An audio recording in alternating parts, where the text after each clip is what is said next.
Well, thank you all for joining us today for our special virtual office hours show and tell on digitization projects. Before we get started, I wanted to mention that this session will be recorded and uploaded to the VHRP YouTube channel. Our virtual office hours are hosted by the Vermont Historical Records Program, part of the Vermont State Archives and Records Administration, and VHRP is generously funded by the National Historical Publications and Records Commission and the Vermont Secretary of State's office. My name is Jane Cadwallader, and as the roving archivist, I provide technical assistance and guidance to historical societies, public libraries with special collections, and municipalities in support of the VHRP mission to improve public access to and engagement with the historical records, and to encourage and facilitate collaborative efforts among Vermont's historical records repositories.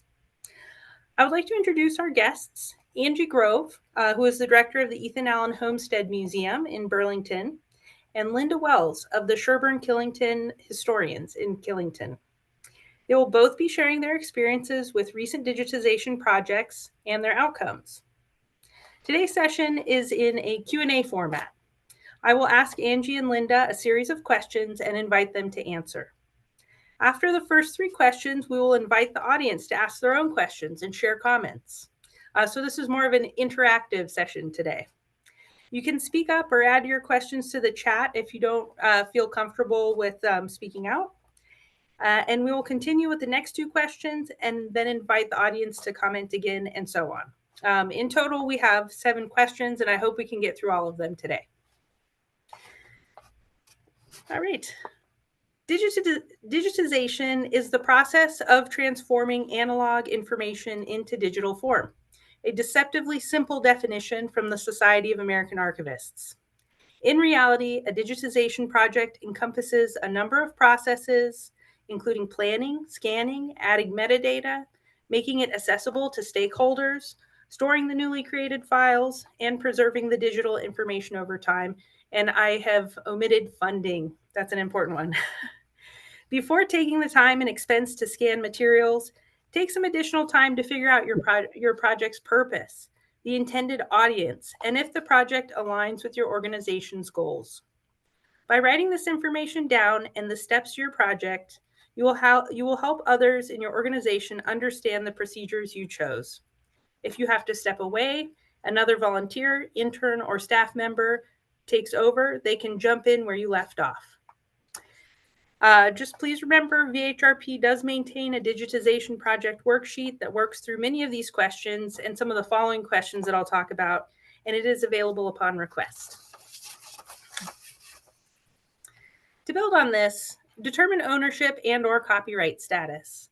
If you're uploading these files to a website or social media page, you need to ensure that these rights are clear.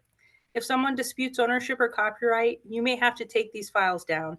And by checking on this, you'll save a lot of time and effort identifying what you would be able to digitize with clear ownership. Selection or appraisal is another thing to consider, and it sets defined criteria for what should be scanned. Don't be afraid to prioritize your collections and limit your scanning to a small group of materials based on usage, historical significance, cost, and your 2 most valuable resources, people and time. Planning the project under these restrictions will make it more attainable. And lastly, preserving this information over time requires even more resources. There's always more. Individuals in your organization will need to make the files discoverable, so a file naming convention documented in the planning stage will help individuals in your organization locate and identify these files in the future. Multiple copies and storage sites will increase their longevity, and this requires even more resources. Start thinking about how and where you will store the files: on the cloud, on an additional hard drive, on the organization's computer. You should consider selecting at least 2 separate locations to keep these files. This all seems like too much even to start, right? Why do we do this? Well, it's important to keep preserving the information in these records, but I argue that making them accessible to our community, customers, future resources makes it all worth it. All right. Now, let's get to the Q&A. Linda and Angie, the first question I have is the longest question. Please tell us about your digitization projects, what you digitized, the reason or reasons for the project, and expected outcomes. And who would like to go first? Go ahead, Angie. You start. Okay. Hi. Um, my name is Angie Grove. I'm the director at the Ethan Allen Homestead Museum, located in Burlington, Vermont. Quick background overview of the organization. It is about a 300-acre park that is preserved for both environmental and historic purposes, preservation. And we're partnered with the Winooski Valley Park District, who runs the environmental preservation and the recreation outdoor park side of the site. And the Ethan Allen Homestead Museum is a nonprofit that partners with this park district to manage the historic preservation and interpretation of the site. On this site, in addition to having about 300 acres of land along the Winooski River, that is farmland that's been farmed almost continuously for about 600 to 800 years. There are a couple buildings, and the most important one to the historians is the 1785 Allen House. And when the Allen House was used as a residence for farmers who farmed the land up until the 1970s. So it had about 200 years of continuous occupation. And so when it was turned into a museum in the 1970s, two major projects took place. That was in historic renovation of the house as well as archaeological digs. And both projects are destructive in nature. But they're necessary for research purposes. So for the house, they stripped away all the modern features and additions and renovations to the house so they could strip it down and find the original material. So they could do more, determine more and help identify it as an 18th century house and as the Allen family house. In doing so, they destroyed the 200 other years of occupation of the house. And archaeology is very similar. By nature, it is destructive, but it is necessary for research. So when people archaeologists dig into the ground, they destroy and disturb the features that are there and remove the artifacts that were there. And so in both projects, it's necessary to record what you're doing because you are destroying it. So all that's going to be left is the record. For both of those projects, the record keeping here at the homestead was not as well as we would have liked it to be. Now, we wish they had kept better records when they did this in the 1980s and the 1990s. But what they did do in both cases would take a lot of photographs. So one of the projects that I'm working on at the homestead right now is trying to get a historic structures report created for the historic management of the property. And in order to do that, I need to know more about the architectural history of the house as well as the archaeological history of the land. And so both those require research reports that would go into a historic structures management plan. And since we don't have a lot of written documentation of the archaeological digs or the house renovation, we're going to be relying on the photographic evidence quite heavily. And so we do have a large collection of photographic slides from both the archaeological dig and the house renovation that took place in the 80s, and the archaeological digs were in the 90s.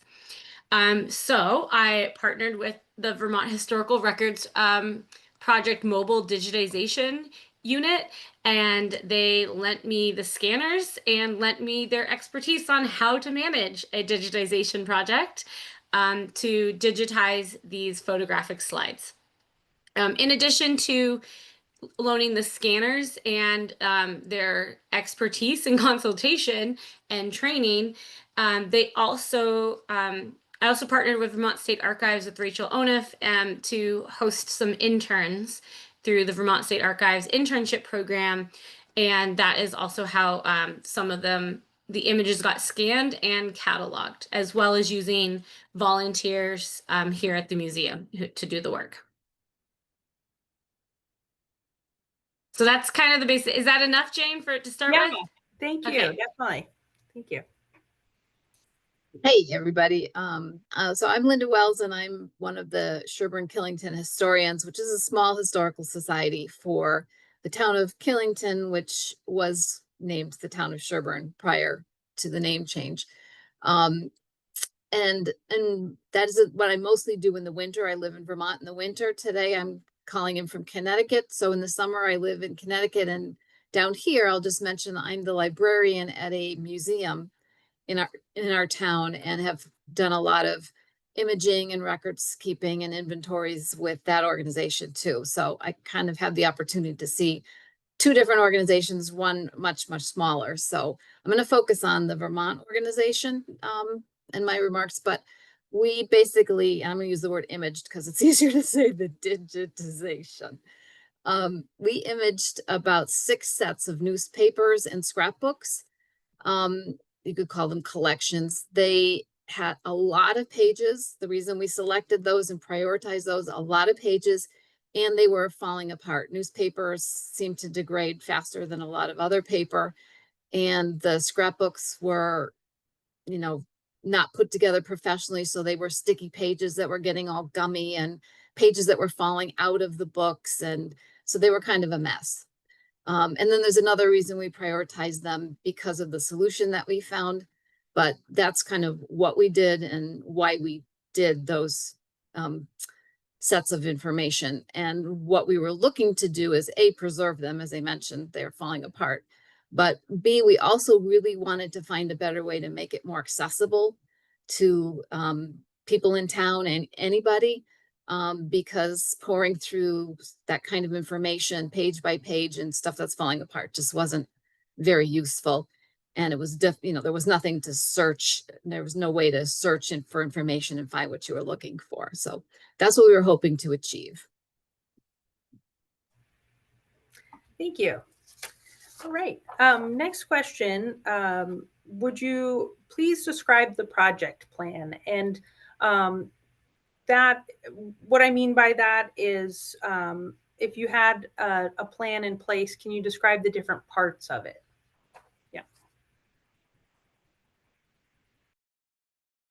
Yeah, so I'll go first again. Is it okay to share my screen to show the digital document, Jane? Absolutely. Yes. Okay, great.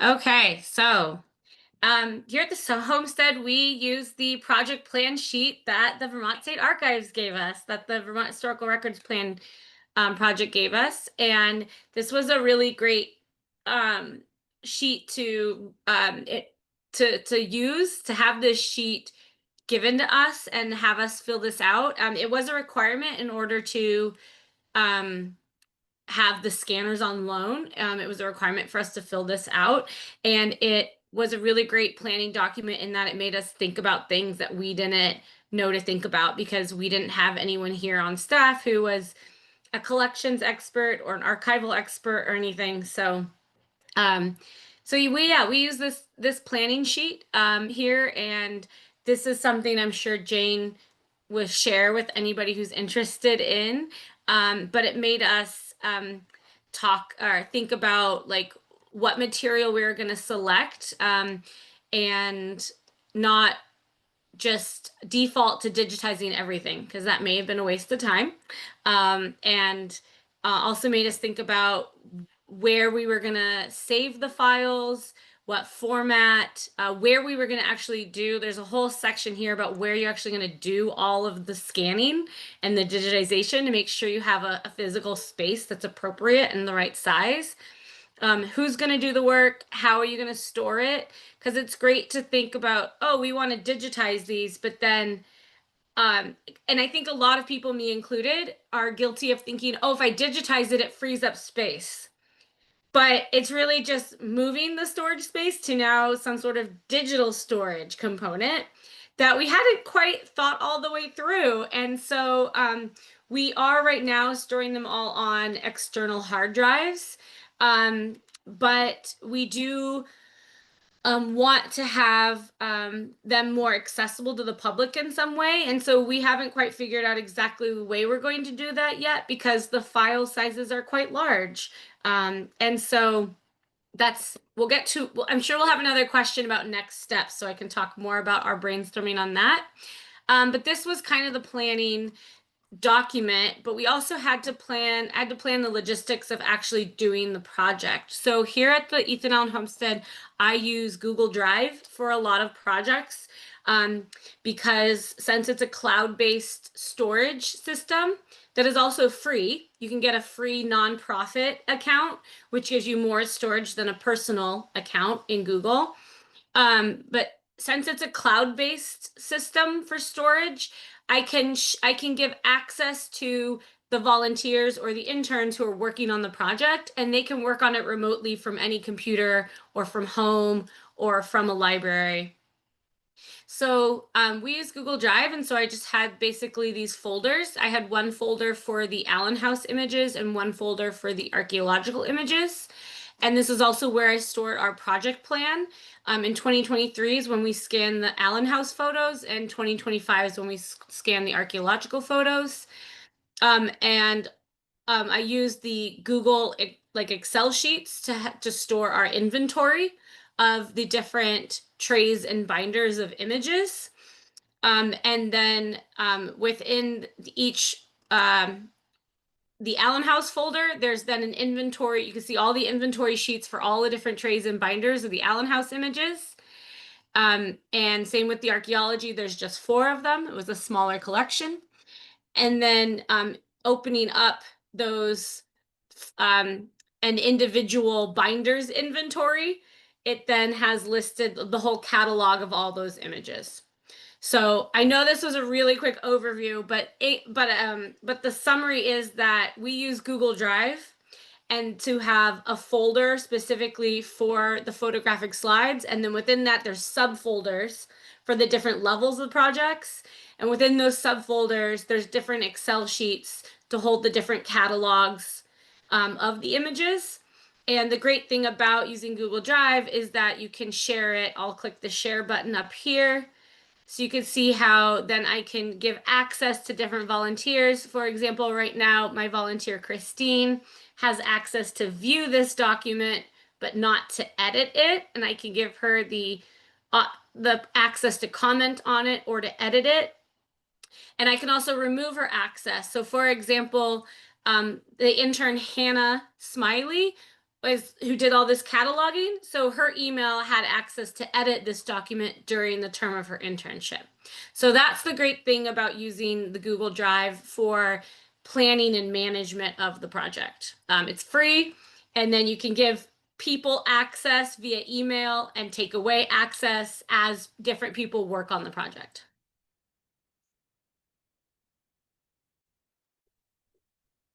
Did you want to answer? There was a question in the chat, or do you want to do that after that while you were in that folder? Yeah, I didn't wanted see to the chat. something? How many Yeah. pages? Oh, that's a question for Linda. Can you open an image in the renovation? I think I'll have a chance to show some images, maybe with another question. Yeah, I do have some images open, ready to share. Okay. All right, so then I'll take it away on that question. We didn't have a formal project plan per se. It was just really 2 of us working on it with the help of 1 other volunteer. But I can tell you kind of how it rolled. In February, last February, we were considering buying a scanner because we had bought one down here in Connecticut that's really great. And it was like $500. And we thought that way we can just scan a bit at a time ourselves because we don't have an army of people.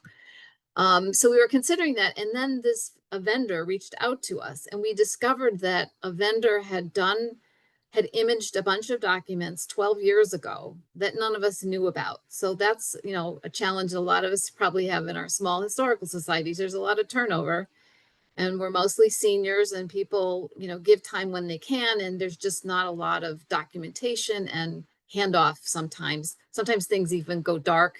At least they did in our historical society for a while, because nobody had time to provide leadership and so on. So anyway, this vendor reached out. So we met with them in March and kind of learned what we really had out there already, what their capabilities were, discuss how their process worked, what their requirements were, the cost, and so forth.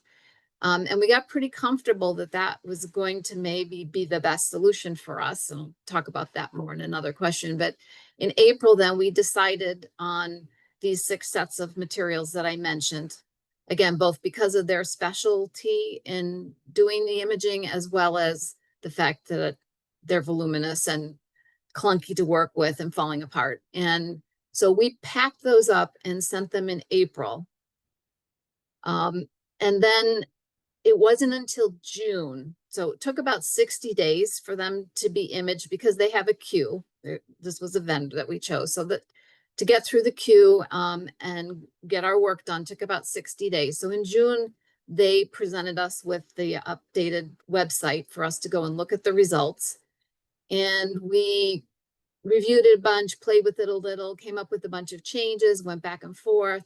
So we pretty much have finalized those changes this month and approved the invoice to be paid.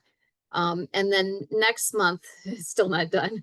Next month, we will be putting the link to the images on our website and train our librarian who gets most of the questions of people walking into the public library asking about these kinds of materials or information. Train her on how to use it and then share it and publicize it to the public. So that's where we are. That's great. Thank you. All right. The third question, did you use a service provider? Please explain your decision. I have a very short answer. The answer is no, unless you count the Vermont State Archives, virtual virtual historic records program as a service provider.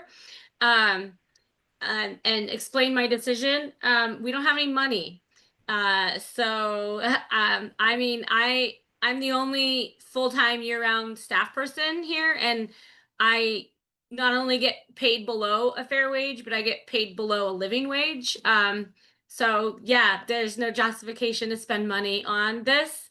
And but if you count the Vermont State Archives, then explaining my decision is it fell in my lap because I went to conferences and met Rachel and met Jane and Jane's predecessor's predecessor actually. And just met them and talked about the museum and mentioned this need that we had to see these images and have them available for research purposes. And they were like, hey, we can help you with that. So yeah, my tip is network, go to conferences, meet the people, because there's people out there with resources that want to help. So you just have to meet them, and then they'll say, hey, we can help you with that.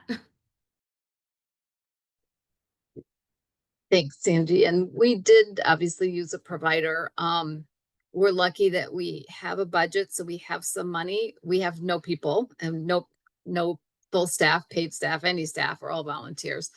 And in my case, I'm not even in the state, 8 months out of the year. But this vendor that we'd used 12 years ago, our budget comes from the town. And so we have to get all of our vendors approved by the town. And since this vendor had been used before, they were already an approved vendor. So that's one hurdle already we didn't have to worry about. Two, I mentioned they already had some of our materials out there. And the more we explored them, they have a large expert staff of 50 people. They're based in Iowa, this particular vendor. They have a large client base. And their specialty is digitizing newspapers. And they are the official Iowa State repository for all newspapers in the state, which apparently is I'm not sure if it's a law in every state, but in many states where they have to be stored electronically because the obituaries are considered public records of importance. So the fact that this vendor had that kind of client, stable client, that kind of mandate, we felt pretty comfortable that they're going to be around a while. And that's something definitely to consider if you're turning your material or having it hosted by another party. And sort of the icing on the cake was that while there is a fee for imaging the material, they provide free hosting on their website, which is backed up on the cloud. It's cloud-based and it's also backed up. And they don't charge anything to host that material forever, at least no, so far currently. So the material, that's why we didn't even know we had material out there, because there was no charge for it. So we never saw a bill. So we just never knew. So the fact that it could accomplish both our goals of preserving the material, getting it imaged, as well as putting it on a website that we didn't have to worry about how to do that or how to manage that, just seemed like a real winning solution for us. Thank you. And Linda, did you want to go ahead and share the site? Sure, I can do that. And we're going to, after Linda shares the site, we're going to take some questions. So I see there's a question in the chat from Pat, and we'll answer that shortly. Okay. Right, so this is our site. And they also, in the process of researching them, they gave us links to some other sites. I know Stowe Public Library uses them and has a site similar looking to this. And we saw one in New Hampshire as well. This Community History Archive logo here in the left corner is it's what they call their archive. It's their standard default logo. So we're still working on figuring out how to get a logo for our site there. Either we don't have a historian's logo, we have a town logo, we have a library logo, but we kind of want to have our own historian's logo here to indicate that this is really just the historian's material. So we're still working on that part. So that'll be replaced, but you can see that this is a custom picture. This is a picture of the Killington-Sherburne Pass into Rutland. So we gave them this digitally and they were able to upload it, and it basically hosts the background for the search engine. So that's what's in this box is their search engine, which I'll show you in a minute. But just to orient you to what you get with the site, you get a listing of all what they call titles or collections that are out there. So if you click that, now does this pop up? Can you see the scrolling I'm doing? Yes, we can see it. Okay. So we have, Mountain Times, that's our newspapers. Here's a scrapbook. There was already the historic annual town report out there, a history that was done, a couple of old diaries. Those had been done previously. And then you see more scrapbooks and things that we had added. So this lists all of the different titles or collections that they did for us. And then over on the right, they listed basically the decades that your material falls into. So they do some indexing on date. So we have things from the 1760s, the 1860s, the 1900s, the 1910s, and then we make a big jump into the 50s, 60s, 70s, 80s, and 90s. But it gives people right away an idea of what time periods some of these materials or all of these materials are in. And then they have two informational boxes at the bottom of the site that you can put pretty much anything you want. So we featured this history document that one of the historians had written back in the 70s. And so we have a link that people can use to pull that up specifically. And then we also put in here a link to our website, which is a sub-site of the public library site. And then we also featured this map that we had created for our Welcome Center, talking about a basic history of the town and some of the different geographic areas and sites of the town that people might want to visit. So they let you put your custom material there. So then the archived material, as I mentioned, is searchable. So for example, let's say you want to know, I'm going to use parade again. You're trying to find material about various parades in town over time. And I've left the boxes, they default to all the way from the beginning of anything that you have to the end of anything you have. And you can click on that. And it's pretty quick, and it comes up and tells you there's 69 pages in this repository where the word parade appears. And you get a brief thumbnail of them. If it's an actual newspaper, you get the real date of the newspaper. If it's a scrapbook, they only do it by year. So in the 1975 scrapbook, and they just use January 1st as the default, there's some articles about parades. So you can kind of get an overview of what's out there, how many articles and thing there are about parades. And then you can actually skinny it down. So let's say you want to, let's see, what was my example? You want to filter this and you just want to see the ones in the 80s. So you can filter by specific years. You can filter by decades. You can filter by town name, which isn't particularly useful in our case. But let's say you just want to look at what we have for the 80s as a subset. So it's a subset of this search. You can click on that and apply the filter. Instead of 69 pages, now you're down to 23 pages. So you can, it's 10 pages per, so you can kind of script it. So you can continue to filter down and find what you're looking for. But, in this case, it's pretty easy to see that in June 24th, this is the alumni parade. So get a thumbnail and then you can actually click into the article.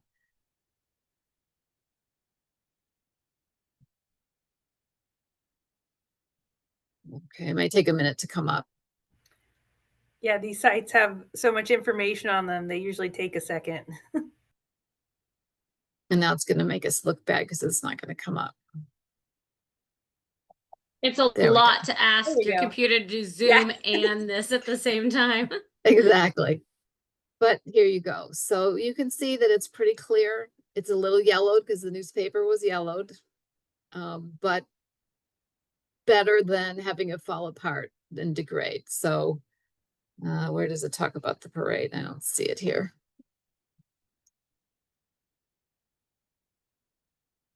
I saw it's highlighted in blue and There green. it is. Yeah. There it is. So, yeah. So this columnist was talking about the parade. Yeah. So that gives you a sense of it. We're not experts in it yet. We're just kind of starting to play with it more and get better at finding things and understanding how things are organized. And unfortunately, if you have multiple scrapbooks, they all may have kept the snipping of this article. And so you'll come across it multiple times. So it doesn't dedupe your materials.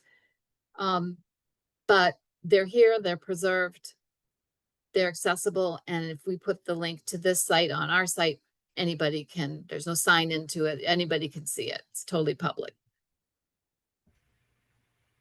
Oh, thank you for sharing right. that. Any other questions? So I think to Yeah. go back to results. I can shut it down in a minute unless anybody wants to ask any questions while we're here. Yeah, there are a few questions in the chat. The first is from Pat asking how expensive the services were for archives, if you're comfortable with sharing. Sure. Yeah, it was around 50 cents a page, give or take. Maybe it's up to 52. They usually raise it a penny or two a year. But that's it. It's just a per page cost to digitize the articles. There's, like I mentioned, no hosting fee, no monthly maintenance, nothing else. And in fact, when you're ready to send your materials, you do have to physically send the materials to Iowa. But when you're ready, they send you a label, a shipping label. You slap it on the box and you have UPS pick it up and it's done. And when they're done, they pack it up and ship it back. So it's pretty straightforward pricing. So for under $1,000, we got over maybe 1,800 pages imaged. Thank you. Maybe a lot for some of you without budgets, but either hiring our own scanner or even bringing down the VHRP records machines. We didn't have the people to push all those pages through and image them. So this was a good solution for us. Right. Yeah, I definitely feel like it's not a one size fits all. You really have to select how you're going to go about the project that fits what you can do, your capacity. So thank you. I do have another question. This is from Lori Ashley to Linda. Will the new site have both the recent imaging project materials as well as the material imaged by the vendor 12 years ago? And I believe you did mention that it will be on there. Yes, when I showed that list of titles, there were some of the old ones as well as the new. So they're all merged together in one list of titles or collections. Thank you. All right. We have a question from Joanne. Has anyone had experience using the services of Family Search for digitizing and hosting the information on the Family Search website? No, but I would love for Joanne to tell us what she knows about it. Oh, hi. I'll get my audio and my video back on. Hi. So I'm very fortunate. I live in Bethel, and so the South Royalton, the homestead of Joseph Smith, is like 10 miles down the road with their Family Search History Center. And I did. I'm I'm the trustee of a local, very small historical church here in Bethel, and we came upon a set of records from 1880 to about 1930, about maybe 100 pages of births, deaths, marriage records, who the pastors were at three very small churches. And I don't think anybody knew this even existed. So the thing that we as the trustees are trying to do is to figure out how to preserve it and also how to share the information on like a extremely limited budget. So I reached out to Family Search, met with the gentleman down there, Bob Dunkel, who runs the open hours at the History Center, showed him the book, and very happily to find out that they would digitize the book by sending it to one of their scanning centers, including could be Salt Lake City. They would do the scanning and then host that information on their website. And if you're familiar with Family Search, they have what's called the wiki pages. So you could type in you could do a search for a location of Bethel, let's say, and these records would then appear as one of the collections under the town of Bethel. So again, it's not indexed, but it's digitized. So if somebody went to that, they'd be able to scan, they'd be able to flip through these 100 or so pages of information, but it's not, it wouldn't be searchable until they decided to actually index those records, which who knows when that could be. But we haven't decided, excuse me, we haven't decided yet as a board which route to take, but to me, this looks like a really good way to do it. What we want to do is preserve the information, make it accessible. And so that's what we're kind of exploring right now. So they were fabulous and very helpful. Thank you, Joanne. And that does sound like a good solution for documents that are in cursive, because I will say that the diaries that we have on in the solution I showed you are, of course, they're from 1860, the Civil War era. They're all in cursive. So there's no way the machinery can't read the dates, even though each page is dated because it's a diary, and so they can't index it. So it's basically just so-and-so's diary from this year. And you can open it up and go through the pages, but you can't search anything in it because it can't read cursive yet. Maybe with AI over time, we're hoping for the future that might change. But for right now, the search engine only works on printed materials that, it can recognize the characters and find the hits. Right. And I know one kind of low-tech solution for that is transcription projects. Well, low, high. I know National Archives has a community transcription project and for cursive for that exact reason, that it is not machine readable. All right. We have a question from Wiz. Pardon my skepticism, but the web savvy people I know argue that if you are not the customer, you pay them, you are the product, they make money off of you. So I'm nervous about what happens to the stuff you put on free sites. Do you know, or do you have any suggestions for learning about what they do with your information? Yeah, I have a comment related to that. Just I think Elizabeth Dow is absolutely right. Like that you should have skepticism. If anybody ever online is like, this is free. But I think that doesn't, it also isn't a tried and true that means that you can't trust them, or that means that they are going to make money off of you. But it does mean that you need to do your research on that individual company and really see what they're using the information for. And on like Family Search, for example, that is the Church of Latter-day Saints or the Mormon Church. Like, so I mean, there is that you'd have to do more research into that and like what they're using it for that particular example that was given. But I would like to echo the general skepticism is the way to start, and that you then have to do the research on the individual company that you might be working with.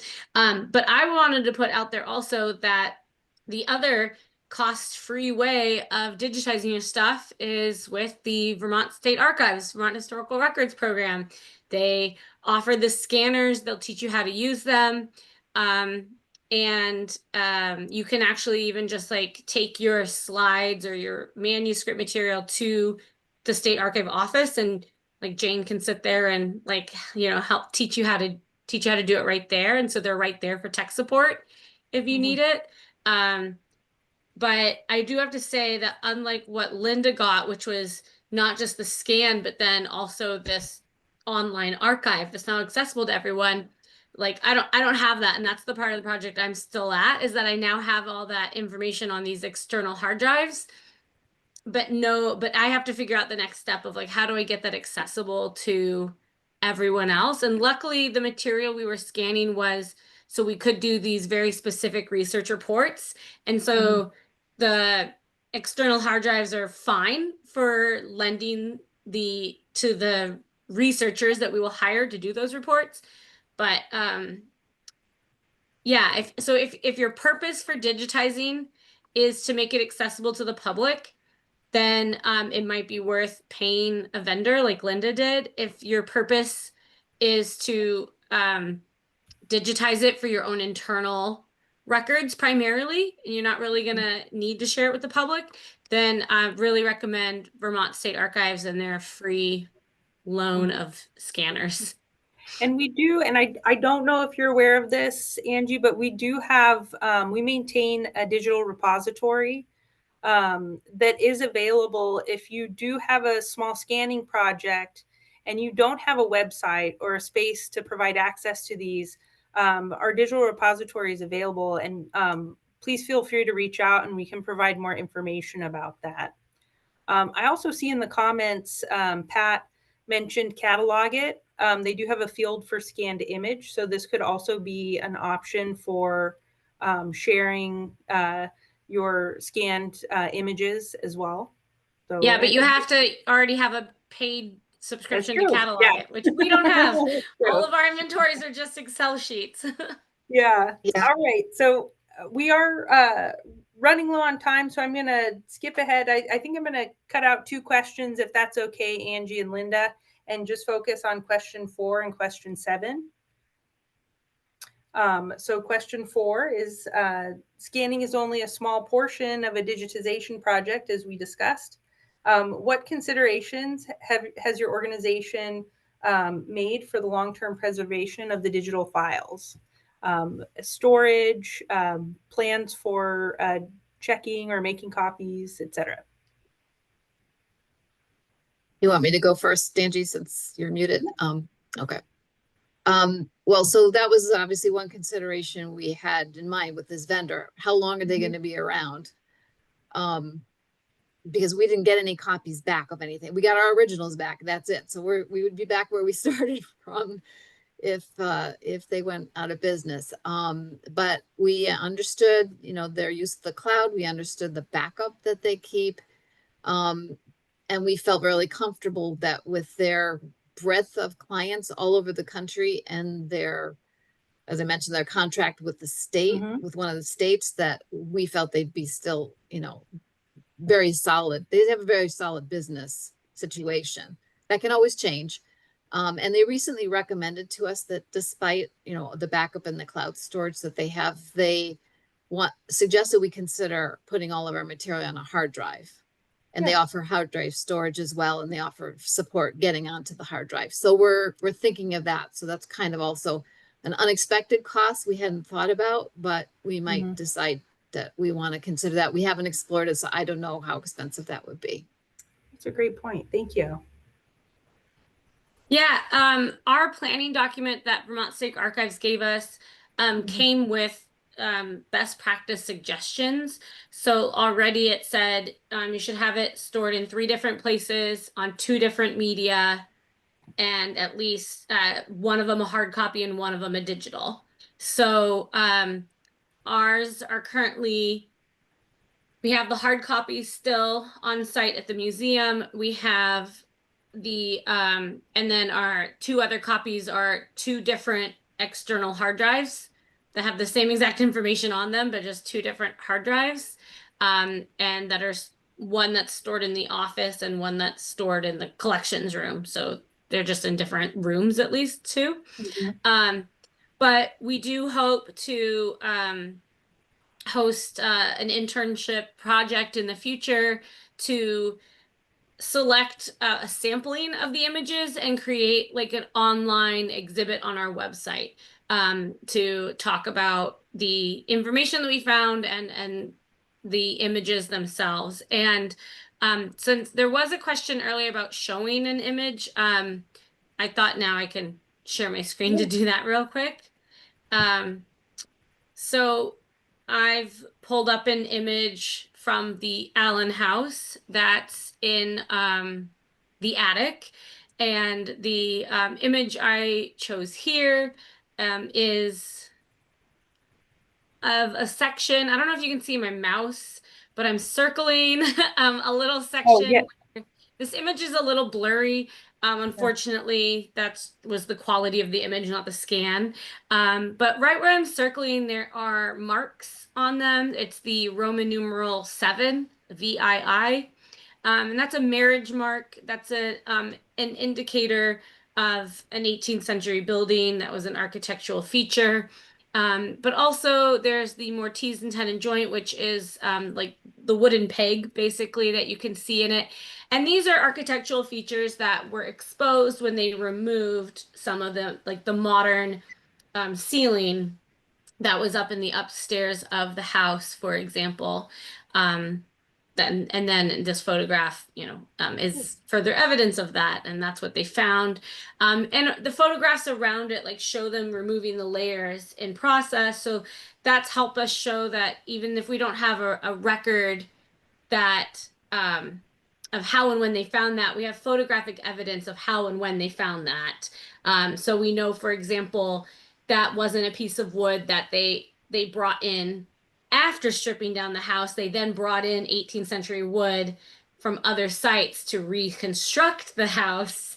So part of the project is trying to identify what are the 18th century pieces of wood that were there in the house when they stripped it down in the 1970s versus the 18th century wood they brought on site immediately after stripping down the house to reconstruct it up again. So we know what is original pieces to the house and what have been brought in the 20th century. And then can you, I'm not sure if I have to reshare my screen, Jane, but did the image change for you? Can you guys see an archaeological? No. Okay. It's still the original. Yeah.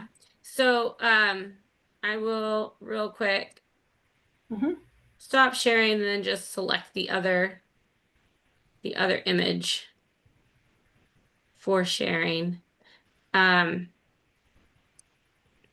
Just so that you can see one of the images from the archaeological dig.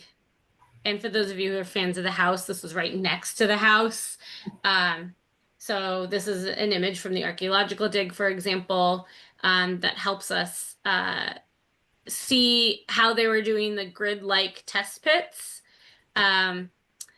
Because this was a public dig that members of the public could join on and do as volunteers, not everything was done by professionals. So it's harder for us to like reconstruct how and what happened with it. But we've also had a lot of visitors to the museum over the last couple decades who are like, oh yeah, I did that. back in the 1990s. I was one of the volunteers. So we want to put this on as also like a digital exhibit on our website where we show a sampling of some of the photos, so that people can go, oh, that's me too, because I think there's a community aspect to it, or that's my granddaughter. Were you guys able to see the photos change as I click? Okay, Yes. so now you can see the Allen house in this photo, and we can see the location of where the dig is, which helps corroborate where we thought they did the dig, but the records weren't super clear, which is right off on the west side of the house, because there was a porch built there in the early 1800s. So the idea is that it was land that was maybe less disturbed over time, and so they could find older artifacts that maybe the porch had protected for a while. So there's just a sample of some of the images. Thank you. All right. Last question. And after we finish this question, I have one short announcement. So we might go over time just a little bit. But the question is, do you have any last thoughts about this process that you wish you had known in the beginning?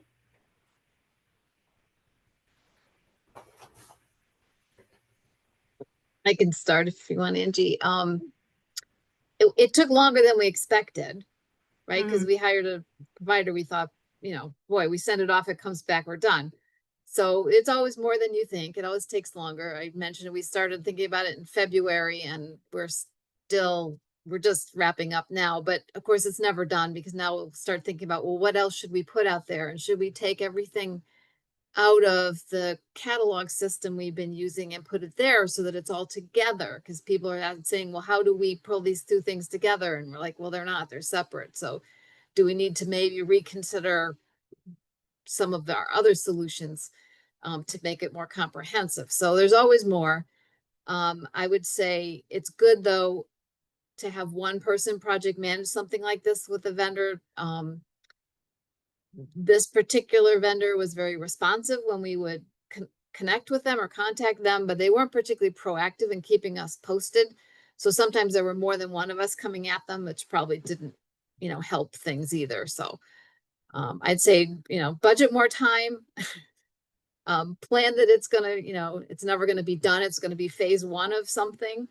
Because then you're going to say, but now what about X, Y, Z that you're going to learn as you go, and then make sure that you have someone who's going to kind of project manage it and be point person and stick with it through the whole process. So, Andy, that was my two. Yeah, I would like to repeat. It's going to take longer than you think it is, and it's really helpful to have one person really project manage the project. I have a lot of we have a lot of volunteers at the Ethan Allen Homestead, a lot of volunteers who fall in the like retired category. And when we first started the project, we thought there were a bunch of volunteers who were interested in doing the scanning, and they just ended up being very not comfortable with the technology.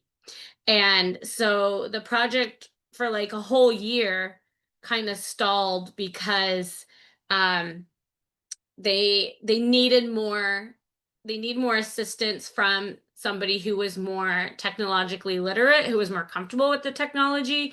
And I wasn't anticipating that, so I wasn't available, or we didn't have people from the Vermont State Archives available.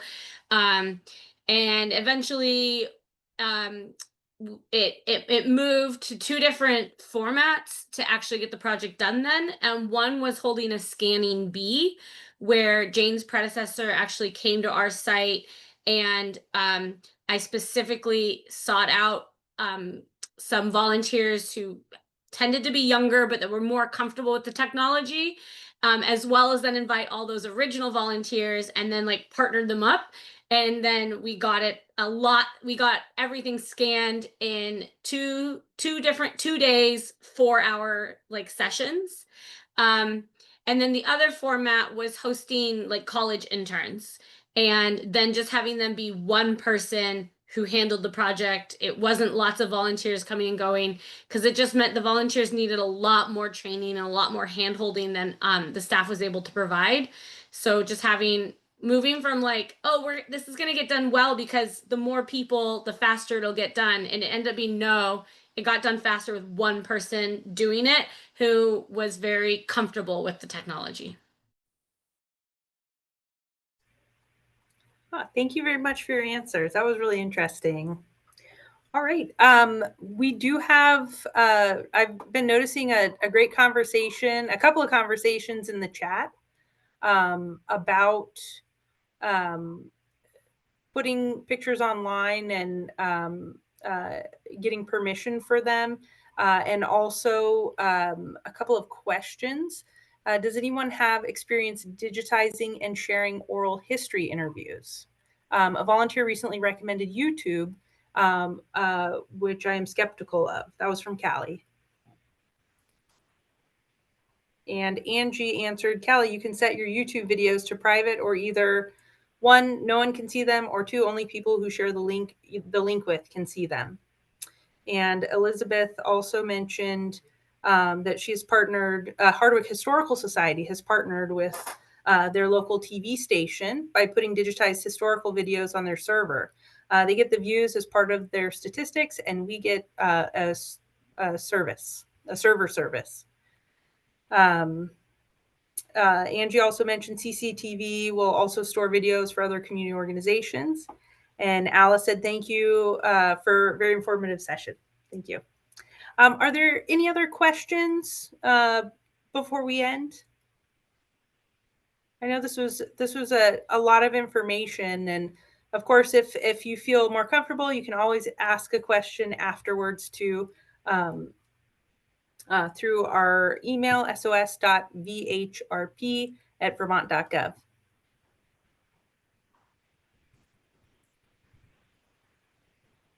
All right. Well, if there aren't any more questions, I did want to, we have one. Oh, that was from Rachel. She said, Callie, an IMLS funded project in Newfane used Internet Archive to store oral histories with a WordPress portal that linked to them. Thank you, Rachel.